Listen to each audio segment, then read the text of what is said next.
జిల్లాలో పెండింగ్లో సాగునీటి ప్రాజెక్టులపై రాజకీయ వేడి రాజుకుంది. నేరేడు బ్యారేజ్తో పాటు వివిధ ప్రాజెక్టులకు రాష్ట్ర ప్రభుత్వం నిధులు కేటాయించడం లేదు అని వామపక్ష పార్టీలు మరియు ప్రజా సంఘాల నాయకులు తీవ్రంగా విమర్శించారు. స్థానిక సిపిఎం కార్యాలయంలో రైతు సంఘం రాష్ట్ర ఉపాధ్యక్షుడు కోనారి మోహన్ రావు అధ్యక్షతన జరిగిన రౌండ్ టేబుల్ సమావేశంలో ఈ అంశంపై చర్చ జరిగింది. ఈ సందర్భంగా సిపిఎం, సిపిఐ, న్యూ డెమోక్రసీ నాయకులు మాట్లాడుతూ జిల్లా పట్ల ప్రభుత్వ నిర్లక్ష్యం కారణంగా రైతులు తీవ్రంగా నష్టపోతున్నారని ఆవేదన వ్యక్తం చేశారు. నేరేడు బ్యారేజ్ నిర్మాణానికి సుమారు 1000 కోట్లు వంశధార మరియు ఆఫ్షోర్ రిజర్వాయర్లకు 100 కోట్లు అవసరమని, కానీ ప్రభుత్వం నిధులు కేటాయించకుండా జలధార పేరుతో ప్రజలను తప్పుదారి పట్టిస్తున్నారని, 2021లో ట్రిబ్యునల్ అనుమతి గెజెట్ నోటిఫికేషన్ వచ్చినప్పటికీ ఇప్పటి వరకు పనులు ప్రారంభం కాలేదని గుర్తు చేశారు. గొట్టా బ్యారేజ్కి 50 సంవత్సరాలు దాటినా మరమ్మతులు జరగకపోవడం, కాలువల ఆధునికీకరణలో ఆలస్యం లాంటి అంశాలపై ప్రశ్నలు లేవనెత్తారు. అదేవిధంగా కొండపేట లిఫ్ట్ ఇరిగేషన్ సహా జిల్లాలోని అన్ని లిఫ్ట్ పథకాలను వెంటనే పునరుద్ధరించాలి అని డిమాండ్ చేశారు. ఈ ప్రాజెక్టులు పూర్తయితే జిల్లాలో సాగునీరు విస్తరించి రైతుల ఆదాయం పెరిగి ఉపాధి మెరుగుపడే అవకాశాలున్నాయని నాయకులు పేర్కొన్నారు. మే 5న నేరేడు బ్యారేజ్ నుండి జిల్లాలోని సాగునీటి వనరుల పరిశీలన కార్యక్రమం చేపడతామని సమావేశం నిర్వహించింది. ఈ సమావేశంలో వివిధ రైతు ప్రజా సంఘాల నాయకులు పెద్ద సంఖ్యలో పాల్గొన్నారు. తక్కువ మొత్తాల్లో మీరు డబ్బులు కేటాయిస్తే జిల్లా సస్యశ్యామలం అయిపోతుంది.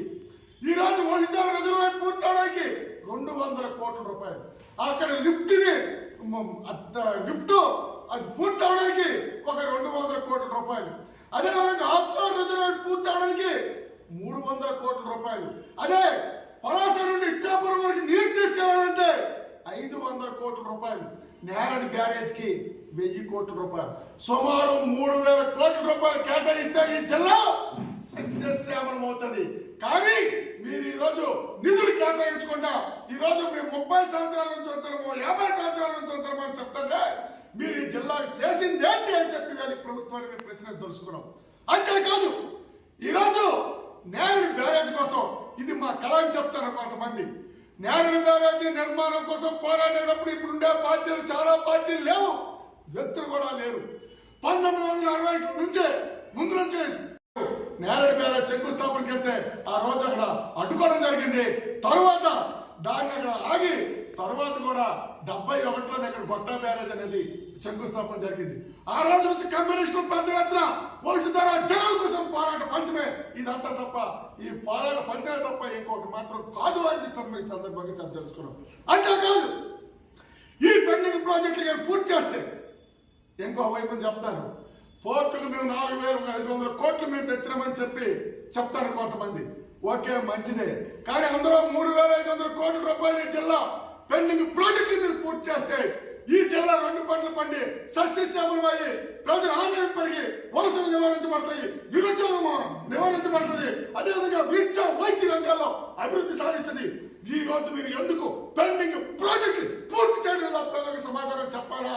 మీరు పెండింగ్ ప్రాజెక్టులు పూర్తి చేయకపోవడం అంటే ప్రజల ఆదాయము, రైతుల ఆదాయము దెబ్బతీయడమే, విద్యా వైద్య రంగాలు దెబ్బతీయడమే, ఈ రోజు ఈ వలసలు ప్రోత్సహించడమే. అందుకోసమే ఈ రోజు ఈ పెండింగ్ ప్రాజెక్టులు పూర్తి చేసి 2 పంటలకు నీరిస్తే జిల్లాలో సంవత్సరానికి వ్యవసాయ ఆధార పంటల వల్ల 13,000 కోట్ల రూపాయలు ఆదాయం వస్తుంది.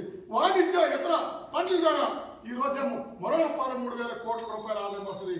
తద్వారా ప్రజల ఆదాయం పెరిగి పరిశ్రమలు వచ్చి నిరుద్యోగం నివారించబడుతుంది. ఎందుకు మీరు పెండింగ్ ప్రాజెక్టు పూర్తి చేయడం ప్రజలకు సమాధానం చెప్పాలని చెప్పి మేము అడుగుతున్నాం.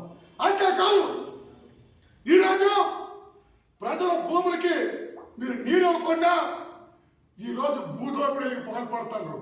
ఈరోజు ఎయిర్పోర్ట్ పేరుతోని, విద్యుత్ సంస్థల పేరుతోని, పోర్టుల పేరుతోని ఇవాళ వేలాది ఎకరాలు రైతు భూములు గుంజుకోవడానికి ప్రయత్నం చేస్తారు. ఎట్లా చేస్తే సహించేది లేదు. పెండింగ్ ప్రాజెక్టులు మీరు అంటే పూర్తి చేయాలని చెప్పి మేము డిమాండ్ చేస్తాం. అంతేకాదు ఈరోజు ప్రభుత్వం జలయజ్ఞం అని చెప్తా ఉంది. జలయజ్ఞం చెప్తుంది, మీరంతా ఇంకుడు గొయ్యలు తవ్వితే నీరు బ్రహ్మాండంగా మీరు నిల్వ చేయొచ్చు, నీరు నిల్వ చేయండి. వర్షం మొత్తం నీరంతా కూడా సముద్రంలో వృధాకరించబడింది.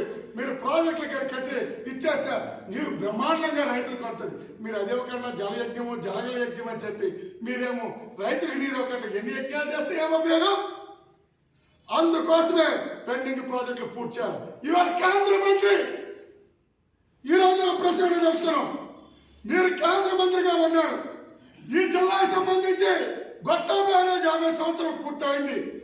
50 సంవత్సరాలు పూర్తయిన సంస్థలకి కేంద్రంలో SIMP అంటే support for improvement of the modernisation of the projects, అది కేంద్ర సంస్థ. దాని నుంచి నిధులేస్తాయి. ఈ 1500 కోట్లు మీరు ఎందుకు తేడవలేదని చెప్పి కేంద్ర మంత్రిని మీరు ఎందుకు తేడం లేదు? ఈ రోజు నేరేడు బ్యారేజ్ కోసం మీరు ఎందుకు నిధులు కేటాయింపు చేయించడం లేదు? ప్రజలకు సమాధానం చెప్పాలా అని చెప్పి మేము కోరుతున్నాం.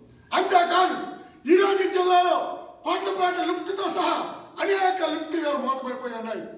మన వ్యవసాయ శాఖ మంత్రి గారు సొంత మండలంలోనే కొండపేట లిఫ్ట్ ఉంది. 22 గ్రామాల పరిధిలోన రైతులు వ్యవసాయం చేస్తారు. ఎన్నికల్లో హామీ ఇచ్చినారు, నేను అధికారంలోకి వస్తే నేను కొండపేట లిఫ్ట్ అంతా బాగు చేస్తామని చెప్పి నీరేస్తామని. ఈ రోజు గతి లేదు.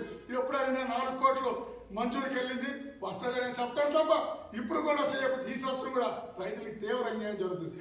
అందుకోసం పెండింగ్ ప్రాజెక్టులు పూర్తి చేయాలని, నేరేడు బ్యారేజ్ నిర్మాణం చేపట్టాలని చెప్పి, అదేవిధంగా లిఫ్ట్లు కొండపేట లిఫ్ట్ సహా లిఫ్ట్లు మరామతులు చేసి నిలవాలని కోరుతూ పెద్ద ఎత్తున